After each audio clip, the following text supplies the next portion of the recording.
I think that's what's so interesting about what we do is that we can manipulate somebody's bodies with one or two changes, and you can see it in just a couple of days or even Yeah. just a day.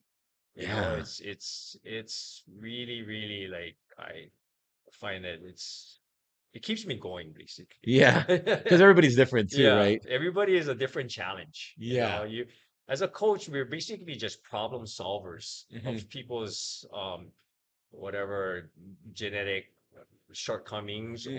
or what they're doing with their daily habits. You become Yeah. just a fixer of it. Hey, everybody. Welcome to another episode of Paradise Pump. And today we have a special guest in the house, Mike Kawasaki. Hey, What's up, everybody. brother? What's up? Good, Yeah. good. The Kawasaki way. This Yeah. guy. Um, I've known Mike for years now. I worked at Powerhouse for a little bit and I met him there. And then after that, I left, started this gym, started Ironman Fitness, and he's been there the whole time. And now you're the owner, right? Yes, I'm one of five, five owners there. Yeah, we took it over after Dave was ready to get out. So, Okay. yeah. When was that? Um, well, actually, we took over last year, December. Oh, okay. So it hasn't Awesome. been quite 1 year yet. Um, uh, so far so good. Uh-huh. We're doing okay. It was a pretty rough transition because people were I guess hesitant to remain with us because they didn't know the future of if we were going to stay open or not. I So see. we lost a few members, and then but when the confidence returned, then they a lot of them or most of them came back, and then we've been seeing an uptick in our memberships. So Oh, good. we're doing pretty good. Yeah. Yeah, it's kind of like a necessity thing for us to take it over because I couldn't see our gym just closing and then nothing being there. Right. We had a great community of our members that I couldn't see them. I didn't want to let them down, Hmm. basically. And the second thing was that that's where I make my living, and I was really comfortable there. So Yeah, I yeah. was kind of like it was Well, a win you've been there for how many years? since they opened in 2010. Oh, geez. Yeah, Okay. I've been there for a long Yeah, time. so a long time. Now you kept the name Powerhouse, right? Yeah, we still have secured the franchise rights. Is that what So it is, the yeah, franchise? yeah. Okay. You Um, guys didn't want to have a different name for it, or? no, just because people were familiar I with see. the Powerhouse Gym name and it being that way, and in order to have people remain having confidence in us, we kept the name. Hmm. It wasn't like a anything costly to retain the franchise rights, but Okay. and so it was a kind of Yeah. like a no-brainer for us to Yeah. keep it. It makes sense. I mean, people, like you said, the members are already there, Yeah, yeah, and people might kind of get weirded out if we change it to a yeah, different name. yeah. So, and that name is it's a recognizable name. Right. So, Powerhouse, yeah. That's awesome. So, when did you start, man? When did you get into this whole bodybuilding world? I mean, you used to compete, right? Yeah, I competed just a handful of times. Just uh, not to make any excuses of why I didn't compete more, but just I was married and had started having children pretty early, like in my early 20s. Mm. So it made it kind of difficult to get up on the competition stage, but I've always been in the lifestyle since I was started lifting when I was 12. Oh, okay. My Okay. dad got me into it. Actually, he didn't want me to get into lifting till later, but he got my sister a membership at the old Nautilus in Yeah, I remember Waipahu, that. I remember right? that. And because we were both kind of overweight kids, and he was more concerned with my sister trying to lose some weight, Mm. but I kind of like bit so much because I didn't want to get left out. I didn't even know what I was getting myself into, right? Never had touched the weight in my life, Yeah. and he got us this membership, and he got us both a trainer who used to be a former Marine drill sergeant. Oh, jeez. So this guy made me cry every Yeah, I was day. gonna say you went Made me hardcore. cry every day. But I don't know. I just after a while I learned to love it, and that's I guess you could say that's It the built a good yeah, base for you, yeah. pretty much. And you're what? Where'd you go to high school? What part of? I was born and raised in Pro City, Hawaii, and I went to So, Pro City High School, okay, graduated there. okay, Had okay. some went to college at the University of Hawaii, Oh, and nice, yeah, so awesome. So, um, you got into the bodybuilding scene. You competed a few times, and then what was it that got you into becoming a trainer? You know, because I know that's your uh, thing now is I guess training. I guess the lead up to it was I was a high school wrestler for 4 years, team captain twice. Oh, And nice. that's where I kind of learned a lot of the discipline that I have today. Is I mean, wrestling's a hard sport. You have Yeah. to basically you starving yourself to death to make weight, and then you still have to perform at a high level Yeah. physically, right? Yes. So for me, bodybuilding was like a little bit easier because I could actually eat food, right? I could, but not starve myself Uh-huh. and still try to push myself Hmm. in the gym. Yeah, that And makes sense. I wrestling kind of has the correlation where if it's all on you, right? If Hmm. you're slacking in your training, it's gonna show. The same thing like with bodybuilding. If you're slacking in the gym, it's gonna show in you in your physique. Yeah. So I started coaching right after I graduated from high school, and I coached Oh, for about 8 or 9 years. And then that transition was when I stopped doing that because my younger brother, who's 7 years younger than me, graduated. Um, I didn't do any coaching after that, but then I think in 2000, I said I was seeing the success of some of the other bodybuilders that were transitioning into training people at the time, and I thought, you know, I could do that because I already had established myself as a pretty good coach, as a wrestling coach. So okay. I kind of got into it, a handful of people here and there, and then Mm, it kind of took off from there. that's Yeah, awesome. yeah, And your name, the Kawasaki way, right? yeah. And stuff like, what is there? Do you have a certain, I guess, style of training or method? Yeah, it's all hypertrophy training based. Some things have a lot more um intensity built into it where I guess you could say along the style of certain body parts I train it like how maybe like Milos would train. There's always like a Okay. superset of a second exercise added on to the major first exercise. Okay. Other ways sometimes it's not like that. It's just like basic um one exercise, grind it out for 3 to 4 working sets, try to go as heavy as possible, more meat and potatoes type of training. Okay. um I just feel like what works best is what I'll keep in, and if it does not, if I don't find that it's not working well, then You I move on. take it Yeah. out. Yeah. And are you a big guy with like volume, like higher volume, or are you A, more l- of a, that l- heavy duty a little style bit. or I still feel like volumizing the muscle with that engorging pump is really important to the Mhm. hypertrophy process, but you still need to be able to move a decent amount of load while you're doing that. So Right. it's kind of a combination of the two, like high intensity plus that a Some little extra volume. Yeah, yeah, no, Yeah. that's great. Yeah.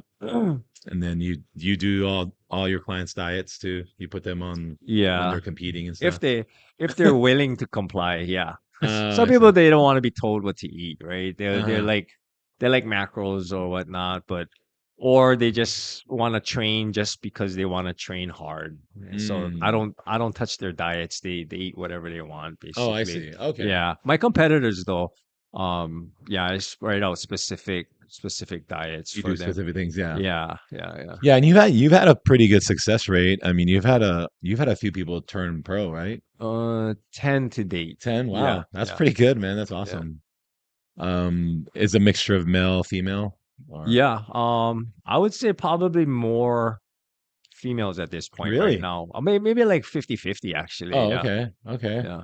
Well, that's pretty good. Yeah. That's pretty good. Because I mean, I know being from Hawaii, it's hard getting people to the mainland stage and getting to that pro level. It's tough. Yeah, because I guess you don't get here. We don't get as much exposure to as many shows as say like California. Sometimes there's 2 shows a Yeah. weekend in that state, and So many. you're gonna if you're competing in a show that has more competitors, you're gonna see a higher level caliber of competitors as well.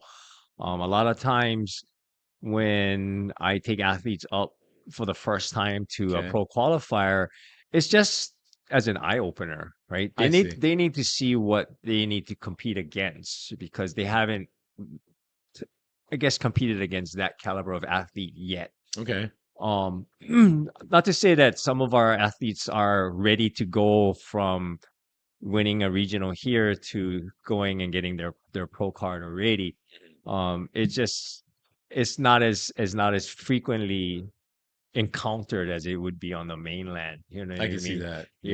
Yeah. So Yeah. um getting into the first call outs and making the top 5 in your first time out there, I feel is like it's like a win. It's You pretty know, it's awesome. Yeah. pretty much a big win for anybody coming out of Hawaii, I'd say. There's been a few that went their first time and got their pro card. I've had like 2 of them do it. Oh, Yeah, okay. females, of Wow. course. Yeah. Okay. Okay. Yeah. Yeah. Yeah. Not, it's interesting, and not to say that it's easier for females to get pro card, but um, I guess I don't know. Maybe there's more categories for females to compete, I say and yeah, because there's just more categories, and yeah, in some of them is not as popular. yeah. So Okay. like in bikini, they're gonna run up into say like the popular height classes like D and E. They're gonna run into like 45, 50 girls in their class Wow. at the Okay. national level, but in say figure and women's physique, Not as it would much. be less. Maybe 10 is be a big class in I those see. sometimes. So your percentage goes up Yeah, of winning. yeah. Yeah. If you're undeniable in that class, it's hard to get overlooked I see. because there's less of you there, right? And Yeah. then like in a big class where there's a lot of standout athletes, then it's kind of easy to get overlooked. Yeah, I see that. I mean, especially like you said, like well, men's physique, there's a lot of guys. Yeah, it's And crazy. then bikini too, right? The open bikini. I mean, there could be so many competitors. Hmm. And a Hawaii competitor, a lot of those mainland judges don't even know who you are. They Right, never seen you. right. Because that does make a difference, right? From them knowing who you are because they've seen you in a show prior and you being a brand new face, right? Yeah, I think it does. Um, before, like say doing the USA's, the lead up shows to do that would be to get looked at would be like doing the Cal and Mm. doing the LA, just prior to doing the It's like a USA's. week or two out. Yeah, the LA I think is 2 weeks prior, and Cal is like in May or sometime. Okay. um, just to get looked at by pretty much the same judges that you would probably Okay. see at the USA's because it's the same promoter. I Um, see. but I see a few people still going that route from Hawaii. Like Chavez really believes in Shot because he that did that, route. right? That's kind of how he got his Yeah, face out and there. then he took Randy, his athlete, That's this time, right. then did the LA first, and then they did the USA's, and Randy He he did well. he did Yeah, well, yeah. yeah, I think he won his class in LA, yeah, and then I think what USA was top five, yeah. yep, I think yep, fifth, yeah, yeah. yeah. That's really good. First time out, I think. Yeah, that's awesome. Because we were talking about last couple episodes about judging and especially here for Hawaii, like Hmm. local judging. Yeah. And there's some people that they're not too happy with the way that some of their competitors have been judged lately, and they're starting to some people have said, "Oh, there's some bias going on and Hmm. stuff."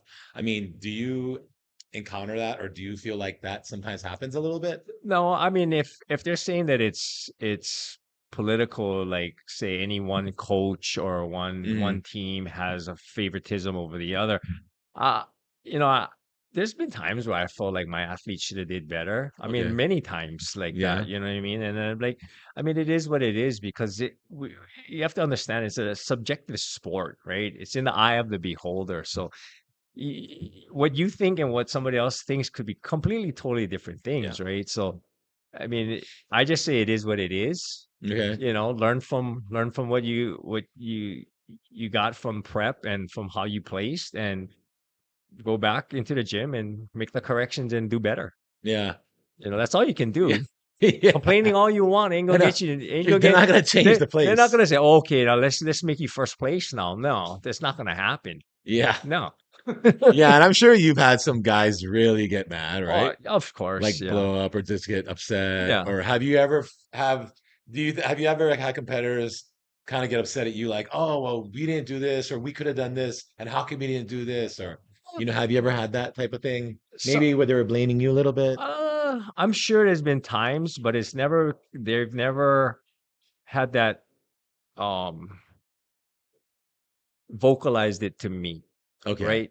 Um, on the flip side, I was going to ask them is, have you done everything that I told you to do and not done anything that I didn't tell you to do? Okay. And it's usually the answer is no.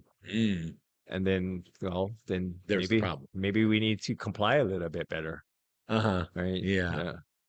Yeah, because being a coach myself too, I mean, it happens, right? And Well, I mean, that's the hardest thing about being the coach is getting your athlete to do what they're supposed to do, right? right. Because you can like for me, I'll train a lot of my competitive athletes, right? So I'll see them hour and a half almost every single day. But Okay. the rest of the time that I don't see them, it's on them to be doing what they need to be doing. Are you Right. drinking all your water? Are you eating your food?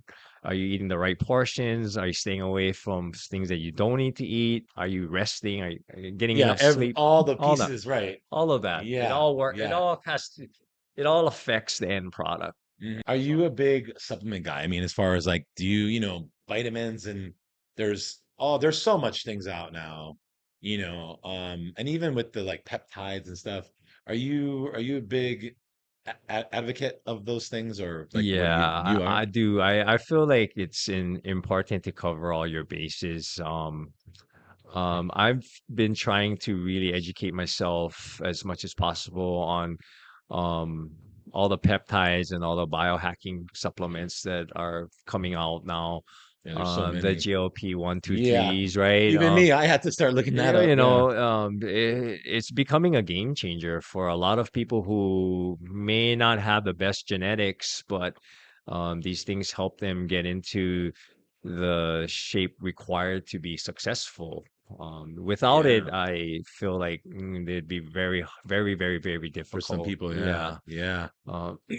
Uh, yeah, I do believe that like even nutritional supplements are very important because oh, when we're on a regimented diet, eating the same thing day in and day out, there's gonna be gaps in our nutrition, and I feel like the supplements really fill in those gaps. Yeah. Yeah. Yeah, cover our bases, so to speak. For Yeah, sure, yeah. No, that's smart. I yeah, mean, because you're checking every single box, right? That's yeah. You gotta that's try the to, big right? thing. Yeah, Yeah. I don't think people realize that because sometimes even just missing one piece of it, right, can make a difference in someone's physique. Like I tell people, even like managing stress, for instance, sometimes some people don't even realize they're doing everything, but they're worried all the time. They're always stressed. And then they're wondering why the last month all of a sudden their body's not coming in. right. And I'm like, oh, what have you been doing? And well, I've been working extra hours now, or my wife has been fighting with me every day. We've been fighting every day. I'm really Yeah, short because the diet. I'm like, oh, okay, this is causing a problem. right. See, your Right. body's Yeah. changing now. I mean, if you look at it, cortisol is one of the strongest catabolic hormones that your body produces. And if that thing gets rampant and the levels keep rising, then there's no way your physique is gonna look how it's Yeah. supposed to look. I've seen people with high cortisol levels um just look terrible Hmm. for a long period of time, like trying all the tricks of the trade, cut carbs here, um, high Yeah. fat, whatever. Just changing things around is nothing is working, and then all of a sudden you address the cortisol.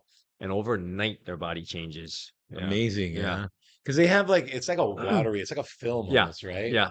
It looks weird. Yeah, it's like Yeah. what's going on? And like you said, Yeah. within a day or two, like boom, Yeah. you're like whole different person. Yes. Yeah, it's amazing. Yeah, Yeah. I think that's what's so interesting about what we do is that we can manipulate somebody's bodies with one or two changes, and you can see it in just a couple of days or even yeah, just a day.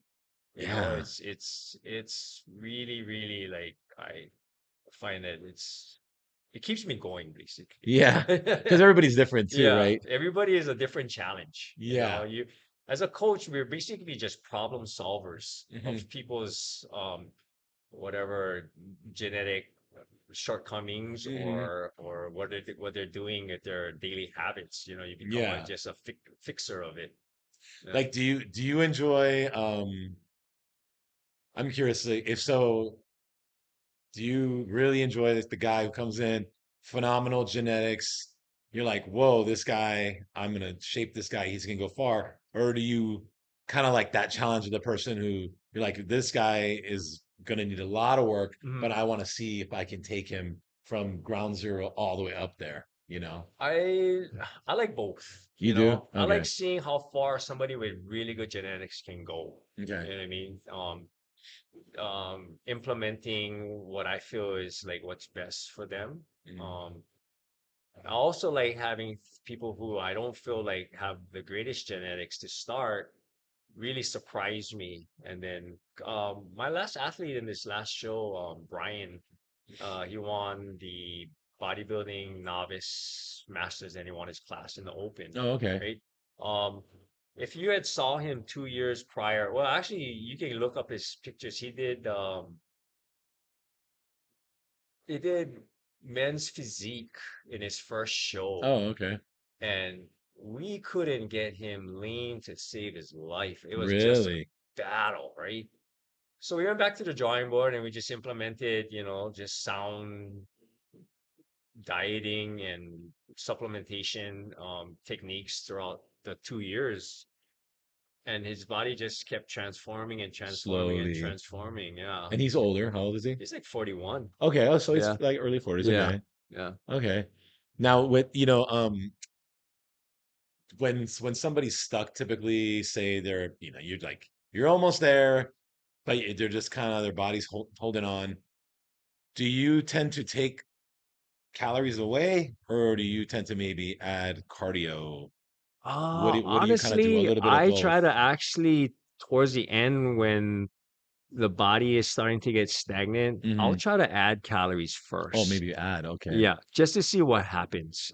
Okay. Because if their metabolism is struggling along because the calories are so low, me adding, even if it's just coming from fat grams from, added Mm, some, nut butter or whatever, or some almonds into their diet, a lot of times they start moving in the right direction again. okay. But then there's some people, if I do that, then, um, it doesn't work. So then at that point, then I'll maybe up the cardio. It depending on where their cardio is at that time.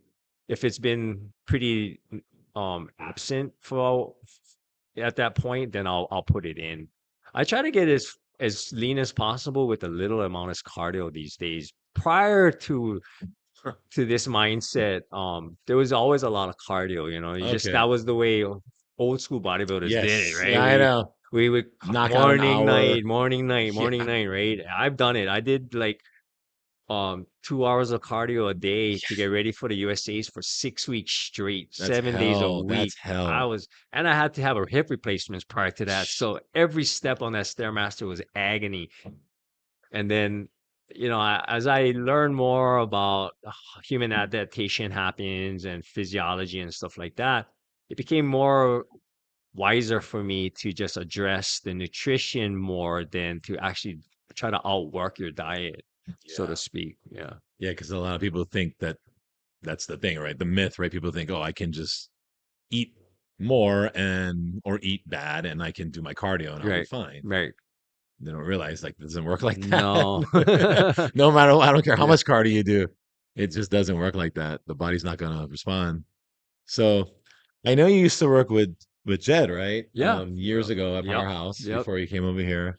We were So the kind of the original crew you over guys are like there. the dynamic duo over there. Yeah. How was that? How was that back in the day? I mean, how was it working with Fuck, him, you there know? were that was good times, man.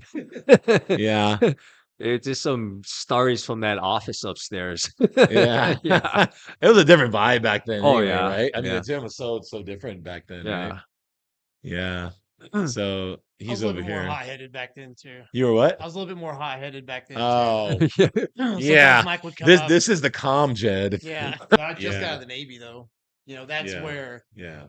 that mentality worked. And then I get in the civilian world and I have to realize, like, okay, I got to approach this a little different because these guys aren't used to that shit, right? It's a little Mhm. different.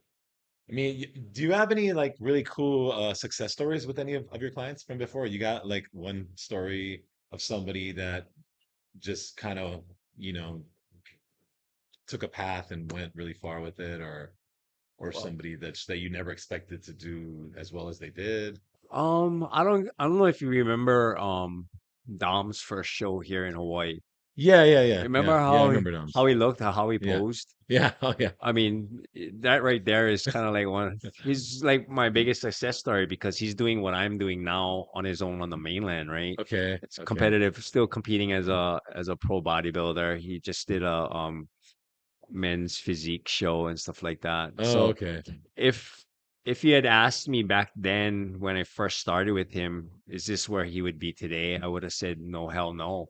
Oh, But that's a tribute to his tenacity and willing to work and put in actually the hours that he needed to change his physique and then broaden his knowledge base basically, mm. as far as anybody who's learned the most from me, I'd say it would probably be him because he's taken almost everything that I've ever said to him and every workout that we've ever done and written it down. Oh So he wow, has like a binder this big. He's smart. in he's That's in smart. Virginia now, right? Yeah, Yeah. yeah, That I mean, that's smart. I mean, I know Dorian Yates did that. You yeah, know, uh, yeah. that's So pretty I good. would say like, He's probably the basically, guy. yeah, because if anybody had asked me, do you think this kid will turn pro one day? I would have said no, There's no way. no. It's crazy. That's awesome though. That's pretty cool. And we were talking about too, clients coming for you right before shows, and instead of Ooh, the let me train with you for the whole year, then do the show. yeah, You don't see them do until my 12 last weeks month. out. Yeah, do my last month. Do Yeah. my They're peak like, week Mike, for me. Mike, I need this, Mike. I need this. Like, how do you feel about that stuff? Ooh, that's one of my pet peeves. I'll do it, and just tell them the caveat is I'm just gonna do my best. I haven't worked with you for much than this last whatever 2 weeks, 3 weeks, or 4 weeks, or whatever. I don't know your body. I don't know Mhm. how it responds to X, Y, and Z. Yeah. But I will do my best. I'll give you the best of my knowledge and try and do my best and get you in the best conditioning for that day. Um, so far, most people are happy. I mean, I would say the ones that come to me are already desperate. So if they look anything better than what they were prior to them coming to me, then they're happy.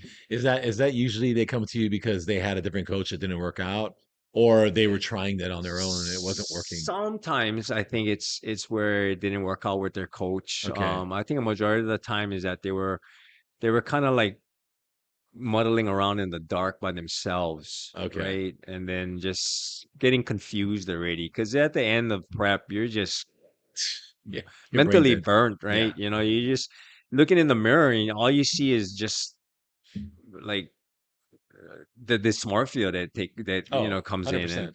Yeah. so yeah, that's basically when I get these people who are Yeah, because we talk about it, and I don't think people understand the value of having that prep coach.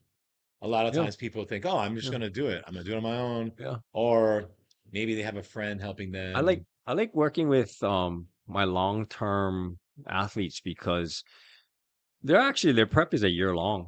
We started like focusing on the show that they want to do a year out, and we'll start making incremental changes from Mm, that 1 year out. We're not like strict dieting, doing tons of cardio or anything like that, but they were implementing sound techniques in their nutrition and their recovery so that they can be better each day for a whole year.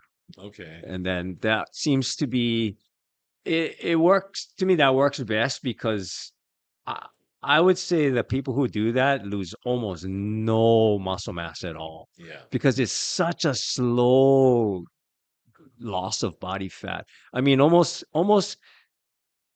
undetectable on the scale, but visually you can see it week in and week out, though. Yeah, I Yeah, love that. I yeah, love when that happens. Yeah. yeah, Like, I haven't lost weight. You're like, yeah, but you look better. yeah. You look Let's better, just man. worry about that Yeah, mirror, bro. Yeah. that's it. How come?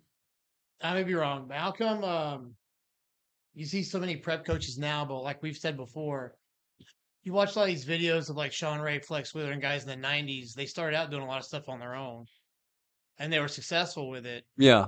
And I think they had really good mentors back then too. yeah, I mean, That was what it was. John Brown Yeah. was Sean He Ray's, was and there. yeah, he was with Melvin, and I Yes. think Flex was with Charles Glass.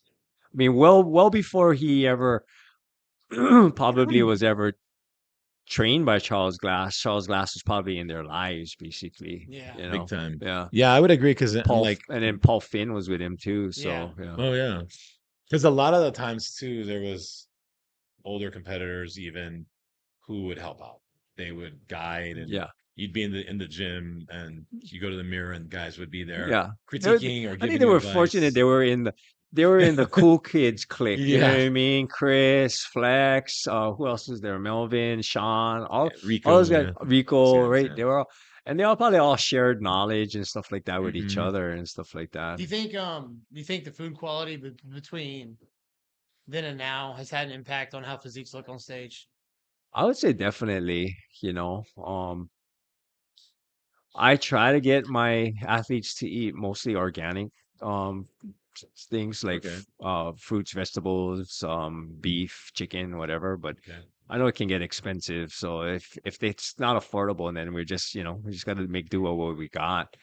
Um I do know that back when I was really trying to be as big as possible, I could, eat the same amount of food.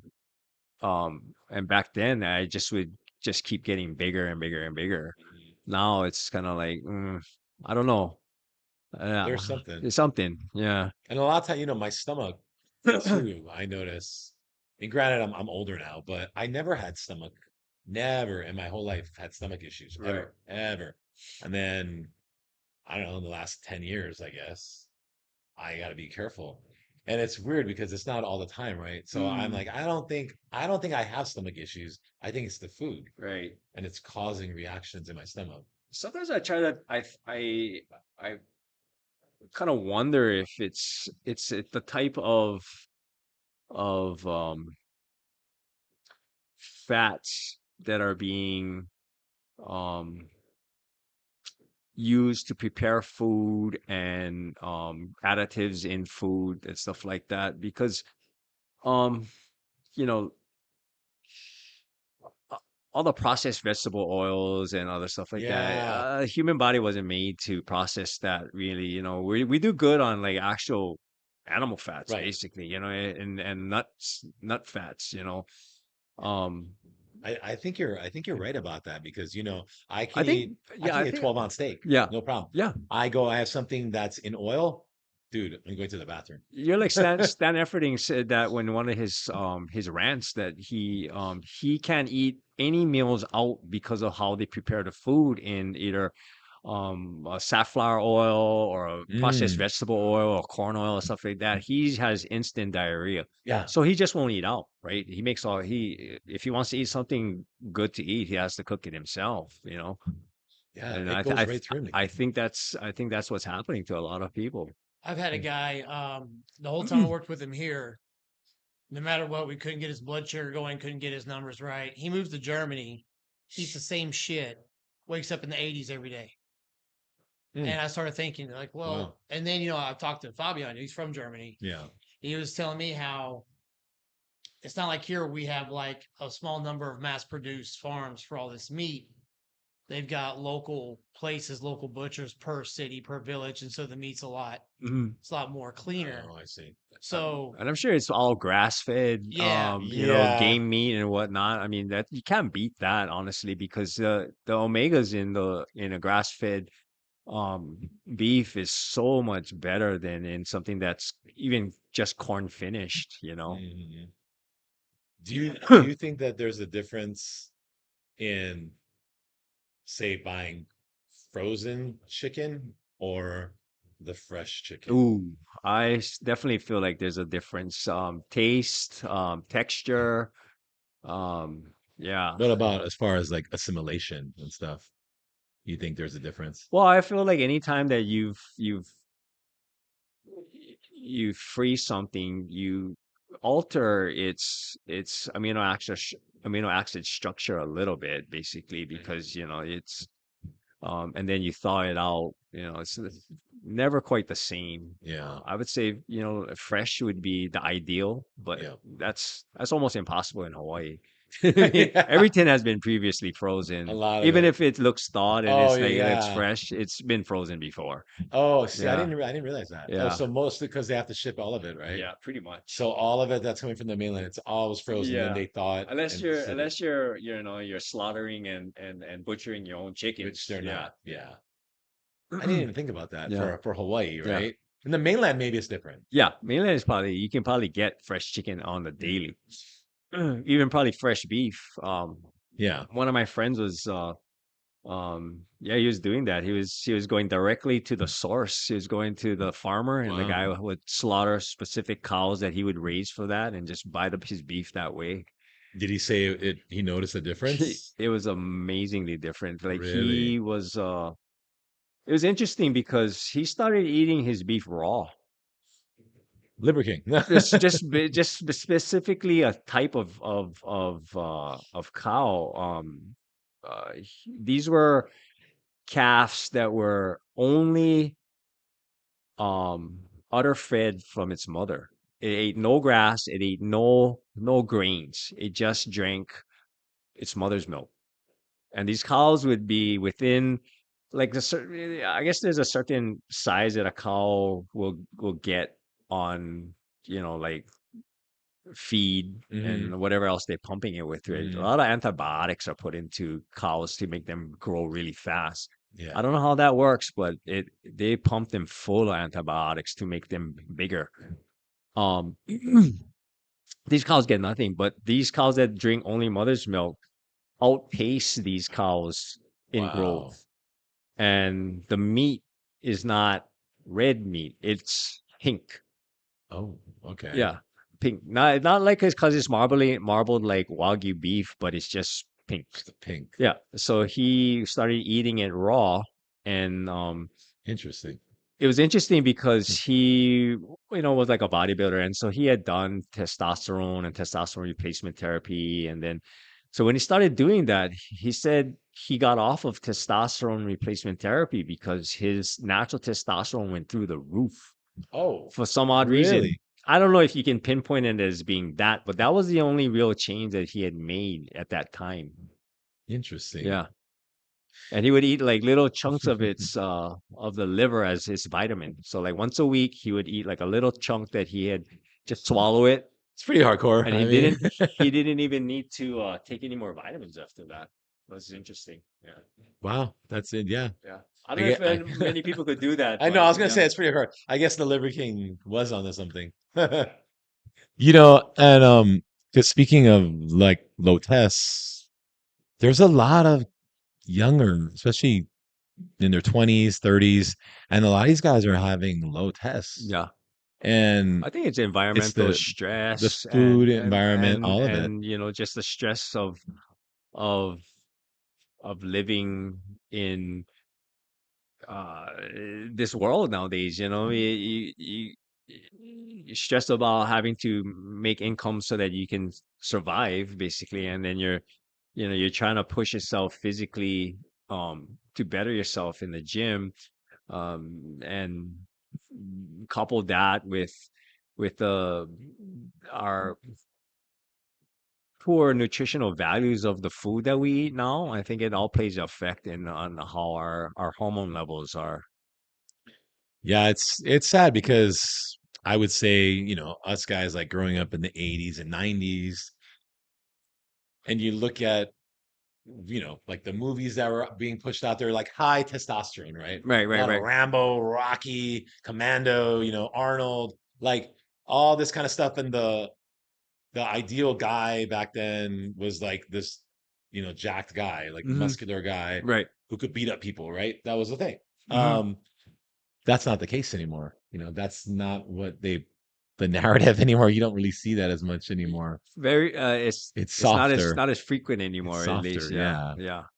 Yeah. And I'm wondering if that's part of, I mean, maybe the world's gotten softer, but I think maybe that's part of it too. Like, because I think men naturally had higher testosterone back then, back in the 70s, back in the Oh, I 80s. agree. Yeah. Yeah. You know, Yeah.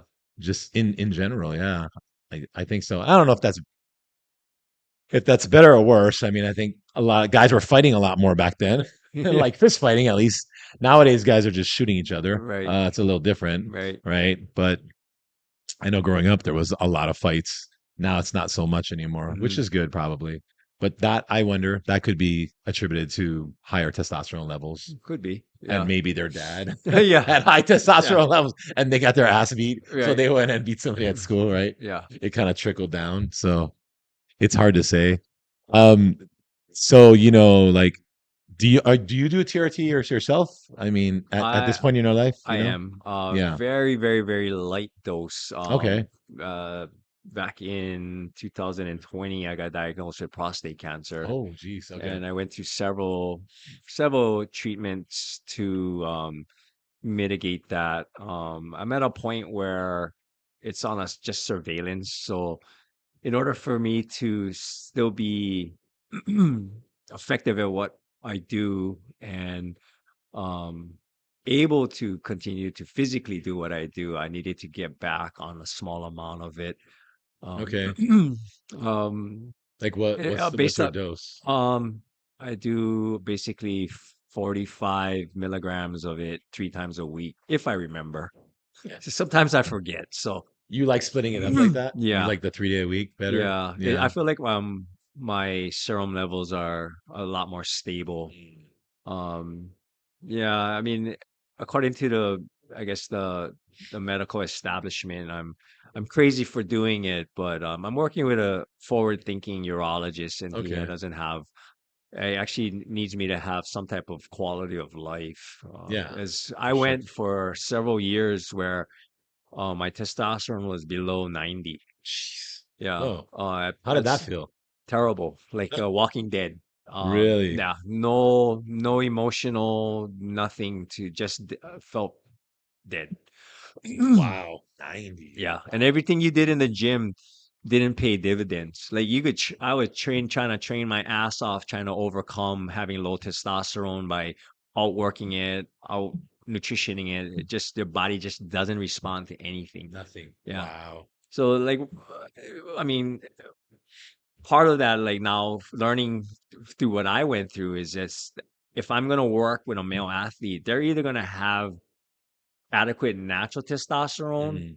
or be on TRT, or I really cannot do anything for them because the hormones are not optimized. If the hormone, if especially for a man, if his testosterone is low, I could beat you up in the gym 7 days a week. You could be 100% compliant with your diet, doing the cardio that you need to do, sleeping all that you need to do. Your body's not going to change, you know. Right.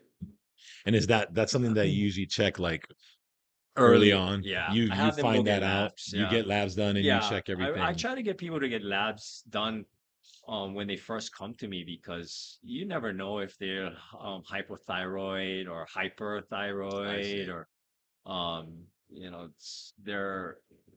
they're a high converter of testosterone to estrogen, or Mhm. um, they have underlying kidney or liver issues. So I try to get labs done. So it's just so that because even if even with like over the counter supplements or just eating a certain way, if your liver is not healthy, you could run into a lot of problems, you know. Yeah, Yeah. yeah. You ever do the mail-in blood test where they send it at home? And I don't know if you've seen it. I do them a lot Yeah. because I just like to mess with the numbers. But I'll this little thing sticks on your shoulder. You push a button, it fills the vial up, and you mail it in. And the company I use now, I think it's called Maximus Tribe. They they prepaid FedEx, so you got to ship it like Monday through Thursday. Within 2 days, they're texting you. They give you a link and it has all your numbers and everything. Extremely efficient. Well, what's the cost on that? Is it If you want just tests and SHBG and estradiol and stuff, it's like $99. If Yeah, you I've, want a full I've seen it. panel, it's like 160, 200. that's not It bad. looks pretty No. cool. Because like I'll do like just a simple um monitoring of maybe like 9 or 10 different health markers every maybe like every 3 months.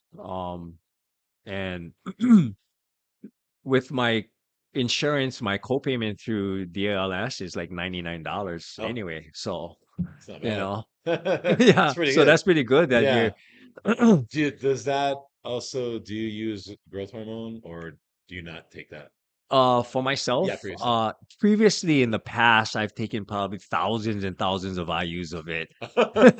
Um, Yeah. but you don't find there's a need for No, it now? now, no, it's not wise because that's one of the things that would probably make the Oh, your prostate liver, cancer. yeah, Yeah, because you have yeah, the cells. Yeah, yeah. that makes You know, sense. it's the conversion of it to IGF-1, and the IGF-1 just makes those cancer cells take off, you know. Right. So, Okay. I avoid that pretty much. But you Okay. know, for national level athletes and stuff like that, I think almost it's a necessity if Yeah, you're going to be on that yeah, level, you for know. sure. And what you usually with those guys, I mean, what's the like typical dose for those guys Oh, it for a depends. higher level guy? It depends. Sometimes they're adhering to a pretty rigid height to weight class ratio, right? So Mhm. those I'll just use the minimum um dosing just for recovery and for a little bit of that lipolysis that Okay. happens. Other people who are on a growing phase, I'll take it up pretty high. I mean, Up like it. not crazy, like 5 IUs Yeah. a day, or on lagging body part days. Okay. Now, when you're running five, I mean, do you also recommend them using Slin, getting on insulin at that level at 5 IUs? It's it's I think it's a good combination to use it Mm. just specifically at certain times, so that just so that you have your your IGF-1 conversion at its I guess optimized. Okay. Yeah. Yeah. Yeah. Yeah. Because typically it's like what 2, 3 IUs. You don't really need insulin, and then once you Mm. start going up, Yeah. a lot of guys will start using it. So, yeah, I'll go over a couple of things. I'll ask you a couple chemicals, and then maybe give me your thoughts on it. Sure. The number one thing that we talk about in here is trend. It's an Yeah. ongoing joke, Right. but what are your thoughts on trend? Very effective compound. Of course, Mhm. it's the strongest one that we know of, but Yeah. I think used responsibly, it's a very good tool. Very good tool. Have you seen guys lose their shit on trend? At high doses, yeah. Yeah. I probably would be one of them because that's how we used it in the past. We'd take like a pretty big dose 3 times a week or every other day. Mhm. I would barely sleep like 10 minutes at a time. I'd like fall asleep and wake up, fall asleep and wake up because it's Okay. so neurostimulating, you know. Um, I Yeah. found that, getting the most with the least is the route to go with that, Yeah. especially with that drug. I would agree with that. Yeah. I've had some issues. What about DMP? DMP, I think DMP has seen its day. Okay. Back when it was readily available and people were using it, it was very effective. You cannot deny it because there's even been research studies done on it that even in a almost a zero caloric um state, if you subject your body to that compound, your body will lose body fat primarily, and it'll still hold on to its muscle tissue that it has. So if you couple that with a proper diet and training and having DMP in there, it was effective. But it just the downside was it's so liver toxic, right? Yeah, yeah. It causes a lot of oxidative reactive species in you coming off your mitochondria. So It's also really uncomfortable, right? Like, yeah, When I you get tried hot. it as not doing a contest prep, but I don't like to put any of my athletes on something that I haven't experienced myself, right? Okay, So I'll okay, beta test almost everything on myself. okay. I took a bunch of DMP over like a course of 2 weeks, and man, I would be sweating standing in Yeah, the refrigerated section at Costco. dude, I yeah, remember I you came remember out of that the shit. shower. You came out of the shower and came up the steps and immediately sat under that air conditioning Yeah. vent next to the computer, and you're just like, man, fuck this. Like, Yeah. Just dude, a few more days Bro. of this yeah. shit. I know, so it was short cycles, right? Like Yeah. 10 days, whatever. I remember doing it, and I was living in Alaska, and it was actually kind of nice because it was pretty cold at the time, Yeah. and I felt pretty comfortable. Yeah. Yeah. I was Yeah. like, "Oh, it's kind of nice out. I don't You, have, you I'm only not cold." you only guy walking around in shorts and a t-shirt Shirt and it's outside, like snowing. feeling good. People are like, "What's up with this dude?" Yeah, I remember, man. That stuff was rough. Um, what are your thoughts on, some guys they do real high dose of tests, or just overall just high dose of everything, but especially like tests. I'll hear guys say 2 grams of tests a week, some of these guys. Like what Um, are your thoughts on that kind of stuff? you These know, mega I, dosing I cycles. think if you're gonna push those normally endogenous hormones that high, the rest of the hormones that your body produces has to follow suit. So um growth hormone has to be high. I'd say your thyroid hormones have to be high and your insulin has to be high if Mm, you're going to go that high, I see. right? I see. Everything works in synergy together. I prefer something that'll take you up little over super physiological levels, Okay. 11, 1200, Okay. and then work that as my foundation as a cycle, and then on top of that we'll have key players of anabolics to help it along. And I feel health wise, longevity wise, that seems to be better. It makes sense. Because I mean, you don't have to worry about, especially if you're taking 2 grams of testosterone a week.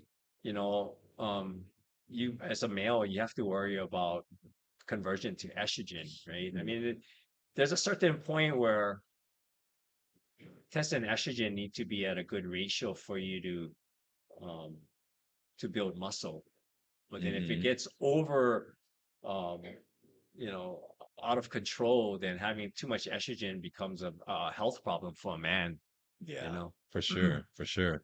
Do you remember that time I tried 6 grams a week? Yeah. Oh my God. He is the What most the hell? uncomfortable I ever seen him. Like, I did that on top of, I can't remember if it was 50 or 100 milligrams of Anadrol. And I remember I used to live with those apartments next door. Yeah. I couldn't walk to the gym without my back getting so bad. I was like pulling myself up the steps because the Yeah. blood was so bad in my Yeah. back. Yeah, It that's lasted crazy. like 2, 3 weeks. I was like, I can't. I was so sick to my stomach I couldn't eat anything. That's crazy. Yeah. Man, if you got somebody competitor going for the show, is there a certain limit of orals that you would put them on at one time? Or, like if you're running Winnie, VAR, like Halotestin, I don't know, like is there a limit where you're like, I okay, think we're it only dep- gonna run it, two or it, three it, at it really most? depends on the timing in the prep. Towards the end, you're gonna kind of push the envelope a little bit harder. So Hmm. probably running maybe three, maybe Three. four for a short period of time of Okay. of different orals. Okay. Um, I try to get away with as few as possible. There's Okay. because there's some that people's bodies respond to better than others. So not everybody's going to be on the same hardener or Mm. leaning agent towards the end. And So how do you figure that out? um, I kind of get like a good idea of their genetic makeup throughout the prep I because see. I see them getting leaner. Some people getting leaner, but you don't see that ultra thin skin on everybody. Okay. right? Feel like that has a definite genetic component. So some people will need more of those finishing drugs who don't have that component, right? Okay. Yeah. Okay. That makes sense. Yeah. And since we're, we're older guys here, and say you have an older competitor, say he's, over 50, Mhm. and maybe he's been lifting a long time, maybe he's competed in the past and he wants to get back up there, wants to be competitive, maybe try to get his Masters Pro card, whatever. Right. Um, would you do a cycle for him a little different than say a younger guy? Because, maybe obviously he's older, Right. so there might be some other factors involved. Would you run it similar to, does it matter what age he's at? I feel for those, it really depends on the health of Of the the person. overall health Okay. going into it and throughout the prep, basically. Some Okay. some people uh who've been competing long periods of time prior to this already, and they're still competing in their bodies is basically used to it. You know what I mean? Yeah. And they function just fine on Right. the same drugs that the younger guys are using. Okay. Going into a prep that I have never done with somebody that's older, I'll always have a air of caution with those. I'll keep things on the really low end of dosing. Because a lot of bodybuilders, especially ones that have competed in the past, a lot of tend to have some kidney damage, right? Mm, Typically, there's a lot of it. Like yeah. I have some, it's not major, but it is there. And I mean, how would you work around that? Ooh. If the Well, there's numbers are a one little really good low. supplement I like to have. If I see any signs of like decreased kidney function, is a Mhm. astragalus. I'll have them take it as a prophylactic at one dose, and if they actually have diminished kidney function, I'll have them do a course of a really high dose of it. What is It's it called again? astragalus. Astralis. Okay. So it can reverse kidney damage pretty well. Wow. Yeah. It's expensive though, the Yeah. supplement, but Oh, just taking it in I guess like as bodybuilders, just even the off season is pretty hard on our organs already. So yeah. anything that we can take that kind of helps um negate the stresses that we put on it is a wise decision, you know. That makes sense. Who was the oldest person you had win a contest, Win? or who was I it? think Mike DeMarco is currently the oldest How right old was now. Oh Norm when he won yeah. the Stingray that year? Yeah, he wasn't in his 60s yet. Yeah, yeah, Yeah, when he beat the guys in the Open that year, he yeah, was late 50s, I think. yeah. Yeah. And it was like there wasn't a question. Like it was obvious he was going to get it. Like he Yeah. looked really good. Because he did the Masters the other year, right? He competed in the Masters Nationals. Which Mike Mike, DeMarco? Yeah, yeah, he did North Americans or North last Americans. year. Okay. We had a really short off season because I worked with him for Sean Ray last year, and then I helped him get ready for Masters USA's, where you have to win your class and the overall Oh, and there's only one pro card winner for each oh, age class. And they didn't have anything over 50, so he was already giving up 12 or 13 years to the guys below him. And then uh, right after that, he did well. I think he might have took second or won his class, but huh, um, he had to have his umbilical hernia fixed, so that put him out of the gym for like several months. And so we had a short off season, and then almost right into prep for the North American. So I didn't feel like we brought what we could have brought. So okay. I'm pretty sure he's gonna try again next year. Okay. Yeah. Yeah, I know. I mean, I've known Mike for a few years now, and yeah, I'm like, wow, he's still hitting it, man. I see him hitting up the Yeah. shows, trying to get it. I'm like, that's cool, man. I mean, because how old is he now? I think Mike is gonna be 64. Wow. Yeah. Yeah, Yeah. that's impressive. And so one last question is, working with females, competitive females, and not necessarily say bodybuilding. Let's just say, maybe figure, maybe bikini, or wellness, say at that level. Mhm. What would be maybe some of the strongest things that you would recommend, or you would never give them? Because I know I hear some of these competitors, and some of their cycles to me are pretty heavy, Mm, and I'm mm. kind of surprised. And Like like, what are your thoughts on those competitors? You just for stick with VAR and a VAR, like you the keep it simple, or what? well, the Like, larger, I mean, the ones that are required to carry a lot more muscle. So like right now, even wellness is, I consider that like, I mean, if what a I little more saw at muscle. the last North Americans as far as um the amount of muscle mass that they're awarding to these wellness competitors, they look like women bodybuilders, basically, Yeah. just Wow. with the larger Okay. lower half, right? Just slightly larger lower half, and they're huge. They're really big. And it really depends on the person. If what are they willing to do? You know what I mean? Sort of. I feel like for female handlebars are good use. I mean, even for like a bikini competitor, just a tiny Yes. amount because it just Yes. helps them to spare muscle tissue as they're losing body fat, and gives them that little polished look at the end. Makes them look that you know you can see it in somebody's body that that person is a little bit enhanced versus the next person, Slightly. right? Handlebar, Primo Ballin is one of my favorites. Lots of fakes though, Lot right? of fakes, Yeah. lot of fakes, lot of fakes. Just try to make sure that my clients are getting legitimate supplements is important. So I just make sure that they do that. And um What about low it dose Winnie? s- I don't You put don't like too much DHT? women on on Winstraw. Okay. Just because orally it's so androgenic. Um, it will make them really hard, and sometimes it's not a good thing to be that hard. Mm, If the body requires it, then maybe like a tiny amount, like maybe like two, two 2.5. milligrams. Yeah. Yeah, Yeah. if you can kind of break it down that far, Yeah. you know what I Yeah. mean. But that and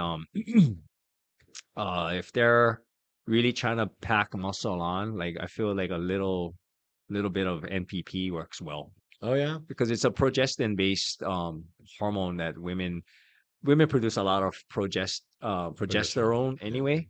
I feel like their bodies respond to it better and do better on it than like say a man would do on a Mm, progestin based that makes sense actually. yeah. That's pretty cool. Yeah. Yeah. I mean, I've seen some cycles or heard, of some women. I was like, whoa, like you're Yeah, doing that? yeah, Like that's there's I mean crazy. there's a time and a place for a woman to take, like TRT, like if you're Yeah. getting up in age and you're in that perimenopause phase, TRT can be a lifesaver to mitigate some of these symptoms that you're experiencing. Mhm. And it's not a crazy amount. It's like barely anything in an insulin syringe, but just that little bit seems to make a world of difference for them.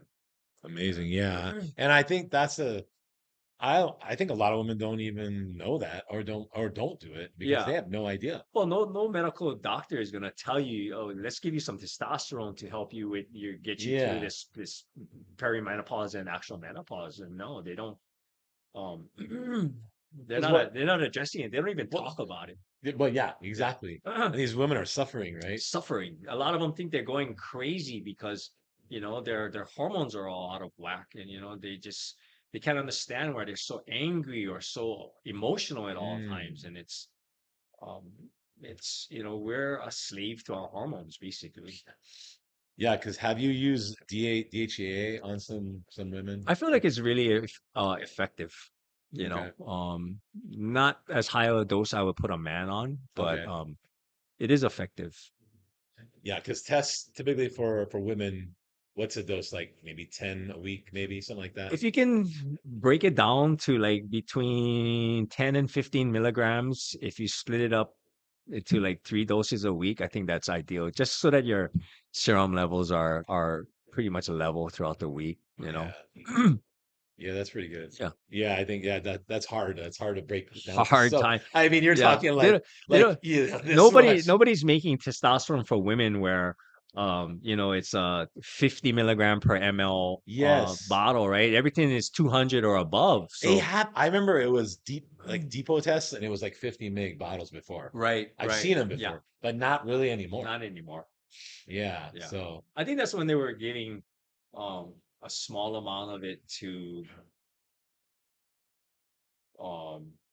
wasting state oh patients, for Yeah, hospital. yeah. Okay. That makes sense.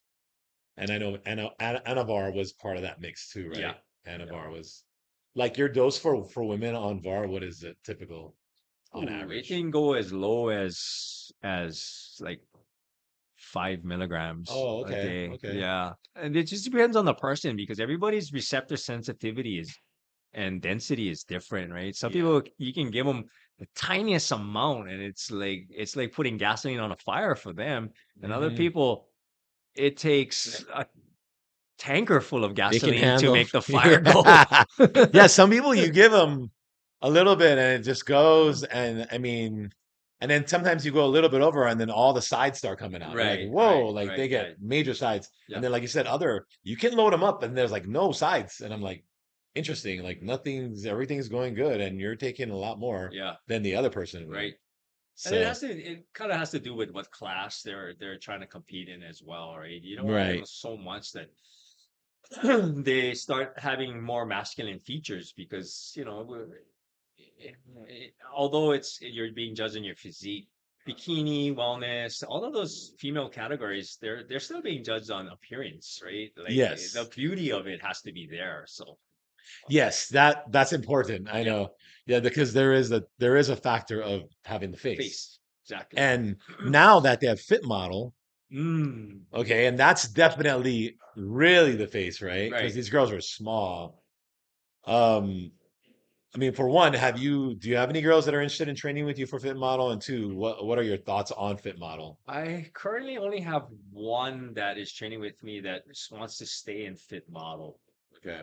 She was told that she just needed to be have more muscle and come in better conditioning. I believe, but Okay. I've seen what's been going to the pro qualifiers. Uh-huh. I saw it at the USA's and I saw it at the North Americans.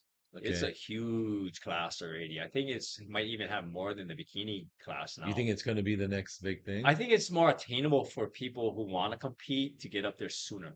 I feel, Right. because it doesn't take too many years in the gym to build that amount of muscle mass. Right. I feel like Because they're not somebody, really looking for really capped up shoulders or really defined glutes and hamstrings, that's and or really, really defined abs. It's faint, you know what I mean? yeah, It's more like a really fit person you see on the beach in a bikini, that's basically, what it is. like somebody who's been surfing all their life. They have enough Right. shoulders from surfing and their back is all detailed because of the surfing so much. Well, that's what's crazy, right? Because you say you could get a girl, I don't know, maybe she was a swimmer. She's like 19, 20 years old. She's been doing it her whole life. Jump her in, have her lift weights for a couple months, and she's on stage, and Oh she yeah. might be turning pro, Oh yeah, right? yeah, yeah, for Like, sure. I mean, in that category, I feel like the genetic component it plays a lot because not everybody's gonna lean out just right.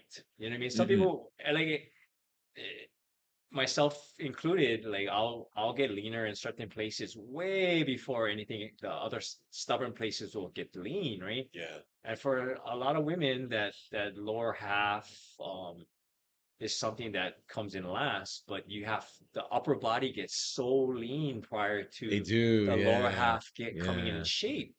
And they might just out condition their upper body for that class, chasing their lower half, you know? Oh, yeah. And so the judges are like, oh, she's too hard. Her Yeah, shoulders are grainy. yeah, Like, even though her legs aren't quite there yet. quite there Yeah. yet. Yeah. Yeah. But what do you do with people like that though, man? Like how are you gonna balance them so that you know, because like I'm sure you've had them where they're just the legs are behind it, but yet you don't want their upper body to be too crazy, you know? I think it takes several mock runs at how they look. So you want to try to get them as lean as possible with the areas that need to be lean. So like saying that the lower half needs to be just right, right? I think if you run a mock peak week where you can kind of dial in the water and the carbohydrates so that the upper body starts to soften out, but the lower body is kind of staying intact. I think Mm, it's interesting. one way to negate that genetic predisposition to hold on the bottom. Yeah, Um, because that's a tough one, right? There's yeah, a lot of women who just it's their definitely legs are like a month behind, you right. know? Yeah. And I mean, the timing sometimes is hard, right? Mhm. Um, and Sometimes it might take to the point where you're not training upper body anymore. You're just doing lower body like 3 or 4 times a week, and right, just let that upper body just kind of like chill for a while. because it's ready, Yeah. it's there, that Yeah. conditioning. Yeah, yeah, I've had that happen with a lot of girls that I've trained. It's always upper body's shredded, lower body we're still trying to bring it Yeah. in, you Yeah. know, and the crazy delts and everything. You know, Yeah. it's like, oh, like we need to back off a little Yeah. bit. It's just Like, even even like bikini competitors and even they love training delts. oh God, Oh, they they do, love training delts, they right? do. Because they look great when the shoulders are pumped, Oh right? yeah, But sometimes you might have to stop them from doing what they love in order for them to succeed in the category that yeah. they've chosen, you know? I see. You know, and there was such a big trend because you've been in this sport for so long. There's such a big trend in the last, say, 10 years of glutes, right? All Mm, the glute machines, yep, all the glute yep, development, all the glute posts, all the glute reels, all the everything, women and glute. Man, what are your thoughts on that? Like, because there's imbalances now, right? You yep, got these women with these crazy glutes yeah. and the average legs, or like how do you feel about this whole glute Uh, trend in the last 10 years? I'm gonna admit that I'm guilty to following suit with putting in a lot of glute activation into my training. Okay. I actually have a specific glute training day that I have. It's huge. Sometimes there's 14 people wanting to train in that one time slot. It's You know what I mean? popular. It's Yeah. popular because I I just selected the things that I felt was the most effective. Okay. Just be drawing on my past experience with types of training that I've done before. What really activates the glutes in um exercises and different ranges of motion, so to speak, right? Um, but well, you just got to give the people what they want, so to speak. I know, because I mean, I bought glute machines. Like it took me We, years. Like yeah, I was like, nope, just squat, lunge, you're good. Like yeah, like, and then we did, finally I was like, oh, okay, I'll give in, and I got a bunch of glute yeah, machines, and they're popular. I yes, mean, and people come in here, visitors. Oh, do you have this? And I'm like, oh yeah, the glute thrust is back there. yeah, Oh, okay. yeah, Like first thing they're looking for, the girls. I'm just yeah, like, man, these things they're crazy. yeah. We just put it in place. Got it delivered this past week. Um, Max, what's that? Max Pump, Okay. vertical glute press. Uh-huh. So uh, Yeah, I know that which that I machine is only good for one thing. it's one, One yes. thing, and it Yes. was expensive. And Oh we no, ended up, they're yeah, no, they can be pricey. but as soon as we posted it on Instagram, like my wife who runs our Instagram is just getting nonstop DMs. Is what is that machine? How is this? Like everybody just says so. Yeah, we put out a post about a swing squat, which is like really challenging. Like I have a hard time doing it Yeah, myself, right? Eh, not really, not too Nobody much. even Nobody cared. cared. Like, oh, here's another squat machine. Yeah, But a glue machine, yeah, whoa, yeah, uh, that's it's so yeah. crazy, man. So last question, then we're gonna wrap it up. Well, just since we're talking about glutes, what would be your top three glute exercises? I feel like a well executed hip thrust is a really good exercise. Um, those that machine that we got with that vertical kickback Yeah. is really effective. But it's basically execution, right? Yeah. Yeah. Glutes are such a um, it's not a natural muscle to activate as a primary mover. A lot of Hmm. people tend to push with their quads a lot harder than with their glutes. Hmm. And I feel like, especially on hip thrusts, that the they're not most people aren't reaching the range of motion that is best for that movement. Like you'll see people load up this hip thrust Oh and yeah. they're barely getting their butt to move up. Yeah. You have to almost be a rainbow Yeah. to get to actual full glute contraction, right? Uh-huh. So that wherever the belt or bar that's holding the weight, if it's lower than your knees and your shoulders, you're not actually contracting your glutes. The glutes happen from here to To the here. top range. Yeah, yeah. Yeah. Yeah. So And you that see. that's kind of like for me, that's where um any exercise can be effective if it's executed the right way. That's definitely one. That's a huge tip right there. Yes, because you have people who come. I've had people that I train and they don't understand their body, Yeah. and they're like, oh yeah, they were doing chest and they're like, oh my arms are hurting, or my Hmm. thighs are hurting. I'm like, what, your biceps on chest, like, Yeah, yeah, right? Because yeah. they have no idea. They're like Right, doing all kinds of weird stuff, right. right? And it takes time to learn your body to understand what muscles you're using in the movement, right? Right. And then that's where the experience comes in.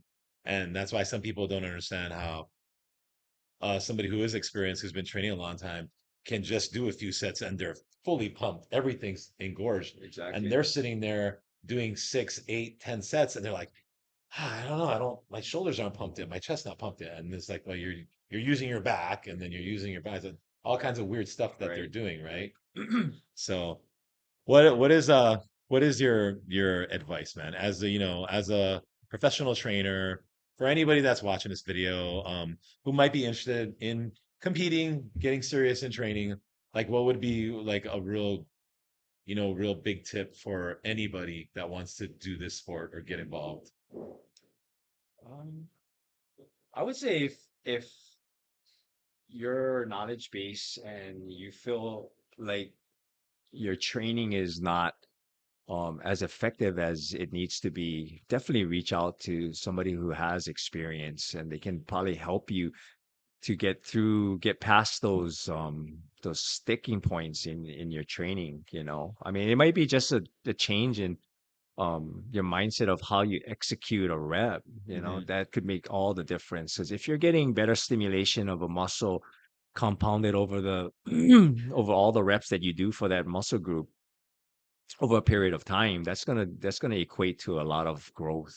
Yeah. So I feel like that would be my best advice to somebody, is if you need the help, just reach out. Don't be Don't afraid, be right? afraid. No, I think some no. people are afraid to Yeah, reach yeah, out. especially I mean, you look at even some of the best, well, all of the best athletes in the world have a trainer. That's right. Yeah. Yeah. Yeah. And these guys are skilled, they're Yep. professional, Yeah. they've been doing it for They years. make they make probably like 100 times more money a month than the actual trainer does. Yeah, But right. yet they'll hire him because he's the expert, right? That's right. Yeah, that's awesome advice. And you guys can we'll put his info on our link. So if you guys do want a trainer, the Kawasaki way right here. Um, Jed, you got anything for Mike? Good. I'll Okay. put all of your info on the links on the bottom of the video so Cool. people can find you. Oh, that's Yeah. good. Yeah. That's nice. Right on, Mike. Well, thanks for Good. coming in, man. I Hey, mean, you anytime. got a lot of knowledge, man. Love talking to you. We could do another episode, I'm sure, about some more stuff because you have a lot of knowledge. It's great. So, yeah, if you guys ever, check out Mike's gym, Powerhouse Gym Aiea, go down there, check it out. He's revamped it a lot. There's a lot of new equipment coming in there, and he's got glute machines. So, for all you glute freaks. So, Right. anyway, well, right on, Mike. Thanks for joining us, bro. All right. Thanks, Mike. And Thanks for having me. you're welcome, Thanks, man. Jed. Thanks, man. Yeah, no Yep. problem. I'll be seeing you around, brother. All right, guys. Thank you for joining us and take care and aloha.